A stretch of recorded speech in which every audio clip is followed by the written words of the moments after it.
Kalau kamu lagi belajar kalkulus tingkat lanjut, mari kita coba kerjain Green's theorem question yang ini.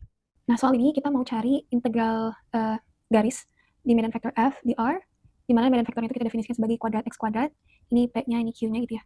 Nah, karena curve-nya ini bentuknya segitiga dan tertutup dia start dari 0, 0 ke 2, 3, to 0, sebagai ke 0,0, berarti ini closed loop, kita bisa apply Green's theorem. Ini kan orientasinya searah jarum jam nih, ini kan, berarti dia punya negatif orientation atau orientasi negatif. Nah, kalau misalnya kita apply Green's theorem, kita ingat kalau ini kan double integral dari dq dx minus dp dy. Kita tulis di E aja ya, karena kita bisa switch juga dy dulu atau dx dulu. Nah, kita lihat di sini nih, pertama dari boundary-nya, kita kan kalau x-nya nih dari start dari 0 sampai 2 kan. Nah, coba kalau kita lihat y ini kan, berarti batas y-nya kan, kita ngomong batas x dulu, ini 0 sampai 2 gitu kan, dari x 0 sampai x 2.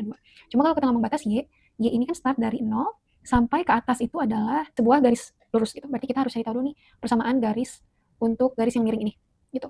Nah, karena untuk persamaan garis itu kita punya y sama dengan mx plus c, m itu adalah gradient, berarti gradient itu kan delta y over delta x. Delta y ini bisa kita lihat sebagai tinggi dari segitiganya. Di sini kan kita punya segitiga, anggaplah ini jadi segitiga, itu 3, ini delta x-nya adalah alas dari segitiganya, ini 2, berarti ini positif 3/2 ya, karena dia kan naik ke atas garisnya. Nah, si ini kan adalah y-intercept, garis potong dengan sumbu y.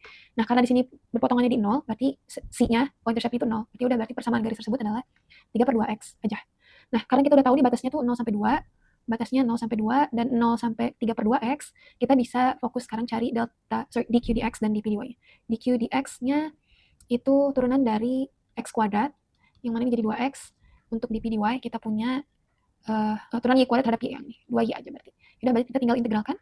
Karena kalau kita lihat nih batas yang konstan itu kan batas x ya, sedangkan batas y itu dari sebuah nilai 0 sampai fungsi lagi kan, berarti integralkan dulu y-nya. Berarti ini 0 sampai 3/2x, yang ini 0 sampai 2 ya tadi x-nya. Nah, fungsi yang diintegralkan adalah ini dikurang ini ya. Berarti 2x kurang 2y dy dx. Nah, karena kita integralkan terhadap y terlebih dahulu, berarti di bagian dalam x ini kan kita anggap sebagai konstan kan. Berarti jadi 2xy, yang bagian sini jadinya minus 2y kuadrat per 2. Jadi y kuadrat. Ini rumus integral biasa 0 sampai 3/2x batasnya. Berarti kita substitusinya ke y, jangan lupa ini ke y. Ini jadi 0 sampai 2 dari 3x kuadrat kurang 9/4x kuadrat dx. Jadi 3/4 x kuadrat dx. Integral dari ini adalah 3/4 x pangkat 3/3 gitu kan ya. Nah, jadinya 1/4 x pangkat 3, kita evaluate dari 0 sampai 2. Berarti ini adalah 1/4 2 pangkat 3 kurang 0. 8 bagi 4, 2. Nah, sebelum ke jawaban akhirnya, kita lihat dulu. Tadi ingat ini kita punya negative orientation. Berarti jawaban akhirnya